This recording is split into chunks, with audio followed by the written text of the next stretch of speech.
Look at this beauty. मुझे पता है तुम लोग का ध्यान यहाँ पे नहीं यहाँ पे होगा। वेलकम बैक कैंडीमैन के एक और नए वीडियो में, जहां पर हम लोग एपिसोड नंबर 9, 10, 11 तीनों के बारे में हम लोग इसी वीडियो में बात करने वाले। तीनों एपिसोड में बहुत सारी इंटरेस्टिंग चीजें हुई है, सबके बारे में हम लोग इस वीडियो में बात करने वाले। Let's start. लेकिन उससे पहले जो लोग चैनल को सब्सक्राइब करेंगे उनकी अपॉइंटमेंट ग्रैनी के साथ फिक्स। एपिसोड नंबर 9 स्टार्ट होता है आयरा के ब्यूटीफुल ट्रांसफॉर्मेशन और उसके पावर्स जो उसको मिली थी एक्रोबैटिक सिल्की से। जब मोमो ने एक्रोबैटिक सिल्की का ऑरा आयरा के अंदर डाला तो उसकी पावर्स भी उसके अंदर आ गई। अब यहाँ पर सर्पो, एलियंस और मैंटिस, और जो मैंटिस है ये भी एक टाइप का एलियन है और ये लोग आए यहाँ पर अटैक करने के लिए इन लोग पे, ताकि वो ओकारुन का पीपी चुरा सके। लेकिन इन लोग जैसे ही अटैक करने जाते हैं इस पर, यहाँ पर आयरा अपने ब्यूटीफुल ट्रांसफॉर्मेशन में आके इन लोग के ऊपर अटैक कर देती है। ओकारुन ऑफ कोर्स बिना कपड़े के होता है तो वो वहां पर कपड़े ढूंढने जाता है और दूसरे साइड जो यहाँ पर आयरा है वो इन लोग से फाइट करती है। जो वो आयरा है वो मैंटिस है तो बहुत अच्छे से फाइट कर लेती है, लेकिन जो सर्पो एलियन है यहाँ पर कुछ फोर्स टाइप का यूज करता है जिसकी वजह से आयरा बहुत दूर जाके गिर जाती है। लेकिन फिर आयरा उठ के आती है, यहाँ पे मैंटिस को किक मारती है, मैंटिस दूर जाके गिरता है और जो सर्पो एलियन है वो आयरा पे यूज करता है ग्रेविटेशनल फोर्स,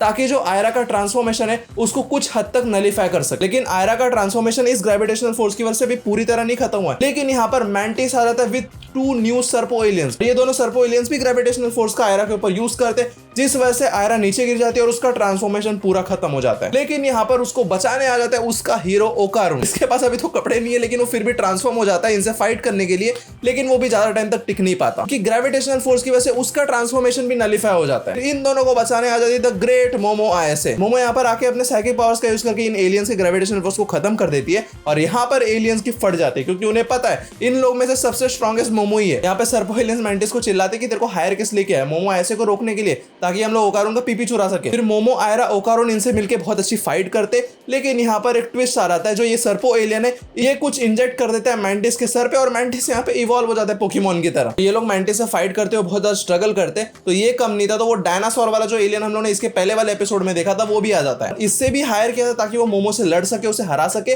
और ताकि ये सर्पो एलियंस ओकारुन का पीपी चुरा सके। यहाँ पे 2 सर्पो एलियंस और डायनासोर जैसे एलियन को चिल्लाते और डायनासोर जैसा एलियन जो इसका नाम नेसी है तो नेसी पे चिल्लाते और नेसी की इतनी ज्यादा किलत जाती है कि वो सर्पो एलियंस को बीच में से फाड़ देता है। ये देख के मोमो, ओकारुन, आयरा की फट जाती है और वहां से भागने लगते हैं। लेकिन यहाँ पर मैंटिस पानी के अंदर से बहुत जोर जोर से क्लैप करता है और वहां पे वाइब्रेशन क्रिएट करता है और वाइब्रेशन की वजह से जो आयरा है वो ऊपर जाके अटक जाती है पानी के अंदर, बिकॉज जब वो नेसी, जब डायनासोर वाला एलियन आया था चारों तरफ पानी भर गया था पूरा। फिर मोमो ओकारुन के ऊपर बैठ जाती है और ये लोग मैंटिस से भाग रहे होते हैं। फिर मोमो यहाँ पर 2 चीज नोटिस करती है। सबसे पहला, ओकारुन यहाँ पे टर्बो ग्रैनी की पावर यूज करके पानी के अंदर स्विम नहीं कर सकता। मोमो यहाँ पर अपनी साइकिक पावर्स का यूज करके ओकारुन को ऐसे हाथ से पुश करती है और ओकारुन जाके स्विम करता है। फिर वो लोग बाद में प्लान बनाते हैं और आयरा को बचा के ऊपर से ला देते हैं। यहाँ पे मोमो बोलती है कि ओकारुन ने कुछ कपड़े नहीं पहने, इसी वजह से वो ज्यादा तेजी से स्विम कर पा रहा है। मोमो आयरा को बोलती है कि भाई हम लोग को भी अपने कपड़े निकालने पड़ेंगे। ऑफ कोर्स भाई पूरे कपड़े नहीं निकाल सकते। आयरा ऑफ कोर्स छिड़ जाती है, लेकिन बाद में मान जाती है और उसके बाद वो ओकारुन के ऊपर दोनों भी बैठ के राइड करते हैं। और यहाँ पे जो एक सर्पो एलियन बचा होता है और जो मैंटिस होते हैं वो दोनों फ्यूज होकर बहुत खतरनाक सा मॉन्स्टर बन जाते हैं। और जो ये मॉन्स्टर है पानी के अंदर होता है, पानी को ऑब्जॉर्व करता है अपने नेक में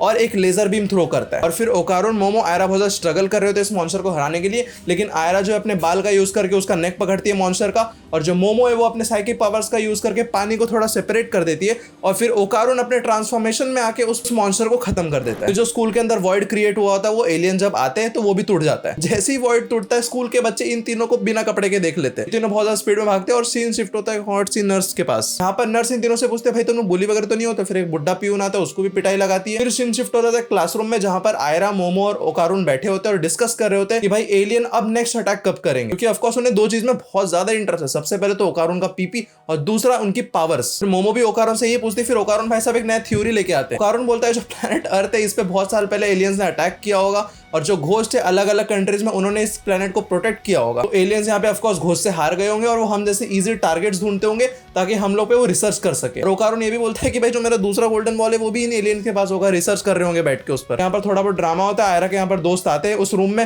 वो मोमो को ब्लेम करते हैं भाई तेरी वजह से, और मोमो ने पहले आयरा को बता के रखा था अगर कुछ भी हो तो मेरे नाम डाल दे, मेरे को कोई दिक्कत नहीं है। तो ओकारुन मोमो को बोलता है कि इससे तेरी इमेज खराब होगी, तो मोमो बोलते हैं नहीं भाई मेरे को घंटा फर्क पड़ता है। यहाँ पर आयरा जब क्लासरूम में बैठी होती है उसको सब लोग कंसोल कर रहे होते हैं, बिकॉज उसकी इमेज एक इनोसेंट क्यूट सी लड़की में, क्योंकि वो आपको सुंदर भी दिखती है। लोग उसे बोल भी रहे होते हैं कि भाई हम लोग मोमो को बुली करेंगे, उसको पनिश करेंगे। फिर बाद में आयरा को एक चीज रियलाइज होती है कि जो उसने र्यूमर फैलाया था मोमो के लिए, मोमो सबके साथ जाके सो जाती है, वो गलत था और उसने सबके सामने आके कन्फेस भी कर दिया यहाँ पर। फिर वो वहां से निकल जाती है और बाहर जाके एक बेंच पे बैठ जाती है। फिर दूसरा सीन शिफ्ट होता है जहां पर मोमो और ओकारोन बात कर रहे होते हैं। यहाँ पर मोमो ओकारोन से जस्टिफिकेशन मांगती है कि भाई जो आयरा के साथ तू पीछे बैठ के कर रहा था वो क्या था। यहाँ पर ओकारोन बोलता है कि भाई वो गलती से हो गया था, मैं ऐसा कुछ कर नहीं रहा था उसके साथ, मैं तो बस एक्सरसाइज कर रहा था ताकि मैं तुझे इंप्रेस कर पाऊं। और यहाँ पर थोड़ा बहुत क्यूट मूवमेंट्स होता है। फिर यहाँ पर मोमो के दोस्त आते हैं और वो बोलते हैं भाई इन तीनों का कुछ तो डेफिनेटली लव ट्रायंगल चल रहा है। थोड़ा बहुत बात होता है, फिर वहां से मोमो निकल जाती है और वो भी बाहर जाके आयरा के साथ बैठ जाती है उस बेंच पे। फिर दोनों के बीच में थोड़ा बहुत कन्वर्सेशन होता है और वहां पे आ जाता है मिस्टर मैंटिस वापस से, और ये लोग रेडी भी होते हैं आयरा और मोमो फाइट करने के लिए, लेकिन वो वहां पे बेहोश हो जाता है। फिर मिस्टर मैंटिस की जैसी आंख खुलती है वो मोमो के घर पे होता है और उसके सामने सब लोग होते हैं, आयरा, मोमो, उसकी दादी और यहाँ पे ओकारोन। यहाँ पर मिस्टर मैंटिस को खाना दिया जाता है और वो ये देख के बहुत ज्यादा इमोशनल भी हो जाता है क्योंकि उतना अच्छा उसको कभी किसी ने ट्रीट ही नहीं किया। फिर वो अपनी बैक स्टोरी बताता है। वो एक प्लेनेट से है, उस प्लेनेट पे सब कुछ तबाह हो गया, उसकी वाइफ भी मर गई है और जो उसका बच्चा है वो भी अभी बहुत ज्यादा स्ट्रगल कर रहा है लाइफ और डेथ के बीच में, क्योंकि उसे चाहिए ब्लड, और इसीलिए वो दूसरे प्लेनेट्स पे जाके ये सब जॉब करता है। और ओकारोन ये सब देख के उसको बहुत बुरा लगता है, तो वो उसे बोलता है भाई तू मेरा बॉल्स उठा के लेके जाके बेच दे और पैसे ले लेना उससे। यहाँ पर मोमो उसके ऊपर चिल्लाती है और फिर बाद में जो दादी है वो यहाँ पर आके उसे बोलती है कि जो तेरे बॉडी से व्हाइट निकल रहा था वो ब्लड था क्या तेरा। जो लोग एनिमी वगैरह देख रहे होंगे उनको तो पता है जो दादी है वो कभी भी एलियंस पे विश्वास नहीं करती। मिस्टर मैंटिस बोलता है कि हाँ भाई वो ब्लड है मेरा। तो दादी आके उसे एक मिल्क का डब्बा देती है और मिल्क का डब्बा पीता है और बोलता है कि भाई यही तो खून है, इसका मतलब जो प्लेनेट अर्थ पे मिल्क है वो मैंटिस के प्लेनेट पे ब्लड है। अपनी दादी जी यहाँ पर मिस्टर मैंटिस को काउ गिफ्ट करती है और मिस्टर मैंटिस अपने स्पेसशिप में बैठ के चला जाता है। इसके बाद ओकारोन, मोमो, आयरा यहाँ पर यूनिफॉर्म मांग रहे होते हैं दादी जी से कि भाई मेरे को यूनिफॉर्म के पैसे दे दो। यहाँ पर दादी जी बोलती है कि भाई मैं ओकारोन और आयरा को तो दिला दूंगी लेकिन मोमो तेरे को नहीं दिलाऊंगी, और अगर तेरे को चाहिए तो मेरी एक्टिंग कर। तो मोमो वैसी एक्टिंग करती है और यहाँ पे आ जाता है एक नए कैरेक्टर का एंट्री, जीजी, जो बहुत अच्छा दिखता है, जो टॉल है। और ये होता कौन है, यहाँ पर दादी जी बताती है ओकारोन को कि ये मोमो का बचपन का दोस्त है और उसका पहला क्रश भी, जो उसको बचपन में मजाक उड़ाता था। तुम लोग को याद होगा स्टार्टिंग में ये मजाक भी उड़ाता था मोमो जब ऐसा सर पे करके रखती थी। जीजी यहाँ पर रहने आता है किसी कारण की वजह से, और क्या कारण है ये तो मैं आगे पता चलेगा। उसके बाद आयरा और मोमो के बीच में थोड़ा बहुत कन्वर्सेशन होता है। उसके बाद आयरा वहां से चली जाती है उसको बाय बाय बोल के, और यहाँ पर ओकारोन की जली पड़ी है बिकॉज जो मोमो का क्रश है बचपन का वो उसके साथ रहने आया, और वो जैसे ही आ गया वो अपनी दादी पे भी फ्लर्ट मार रहा था और यहाँ पर बैठ के मोमो पे भी फ्लर्ट मार रहा था। मोमो को भी उसने क्यूट बोल दिया। तो यहाँ पर ओकारोन साइड होकर जा रहा होता है अपने घर पे, मोमो आती है बाहर, उससे थोड़ा बहुत बात करती है, थोड़ा बहुत क्यूट मोमेंट होता है, तुम लोग जाके एनिमे में देख सकते हो। उसके बाद मोमो, ग्रैनी, जीजी यहाँ पर डिनर कर रहे होता है। जीजी वापस यहाँ पर, जीजी जो है वहाँ पर ग्रैनी पे थोड़ा फ्लर्ट मारता है, आप कितनी ज्यादा ग्रेट हो भाई, मेरे को तो देख के गुस्सा आ रहा है, मेरे को बस इस बंदे का लोकेशन दे दो। और फिर जब जीजी और मोमो यहाँ पर बर्तन धो रहे होते तो जीजी यहाँ पर कन्फेस करता है मोमो को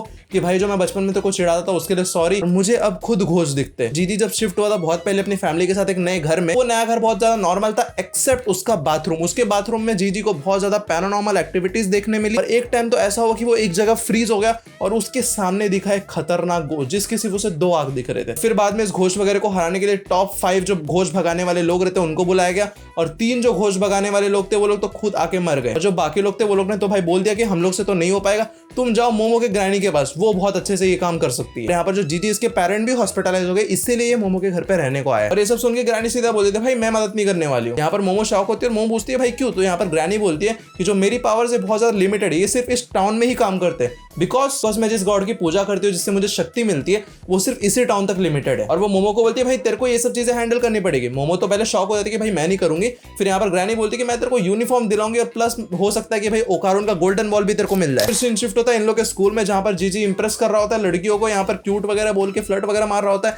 मोमो पे भी थोड़ा बहुत फ्लर्ट मारता है, मोमो गुस्सा होती है और ये सब थोड़ा बहुत होता है। उसके बाद में हमें दिखाया जाता है कि ओकारोन नीचे जाके ट्रेनिंग कर रहा है ताकि वो फिट हो पाए और मोमो को इंप्रेस कर सके। मोमो बाद में उसके पास आते हैं टिफिन खाने के लिए, वो थोड़ा बहुत खुश हो जाता है, लेकिन यहाँ पर कबाब में हड्डी बनने के लिए जीजी वापस आ जाता है मोमो का फेवरेट जूस लेके, और जो ओकारोन है उसके दिल के जो टुकड़े हुए थे वो और टुकड़े में बढ़ गए। यहाँ पर ओकारोन दुखी होकर यहाँ पे जा रहा होता है, सामने से आता है एक टारो नाम का बंदा जो अजीब सा दिख रहा होता है, मतलब बॉडी का जो उसका आधा पार्ट होता है वो मसल पूरा दिख रहा होता है और आधा पार्ट नॉर्मल ह्यूमन स्किन दिख रहा होता है। वो बहुत ज्यादा तेजी से भाग रहा होता है और बोलता है कि भाई मैं गिव अप नहीं करने वाला, मुझे पहुंचना है। और इसके पास मोमो को दिख जाता है ओकारोन का गोल्डन बॉल, तो ओकारोन को बोलती है कि भाई जल्दी पकड़, और मोमो यहाँ पर पकड़ती है उस बंदे को, लेकिन वो बंदा इतना स्पीड होता है कि वो मोमो और जीजी को एक साथ उड़ा के लेके चला जाता है। ओकारोन यहाँ पर ट्रांसफॉर्म होता है, वो अपनी स्पीड से इन लोगों को पकड़ने का ट्राई करता है और एक बार पकड़ भी लेता है, बचा भी लेता है मोमो और जीजी को, लेकिन ये बंदा खुद के बॉडी पार्ट्स को तोड़ के एक नया वापस से जोड़ के भागने लगता है। लेकिन कुछ टाइम बाद ये लोग पकड़ लेते उसको जंकयार्ड में, और कैसे पकड़ते, जब ये टूटा था तो मोमो ने उसका जो हार्ट था वो अपने पास रख लिया था, तो हार्ट को वो सप्रेस करके वो उसे पकड़ लेती है वहां पे। और ये जो बंदा है ना टारो, ना भाई ये एलियन है ना ही घोस्ट है,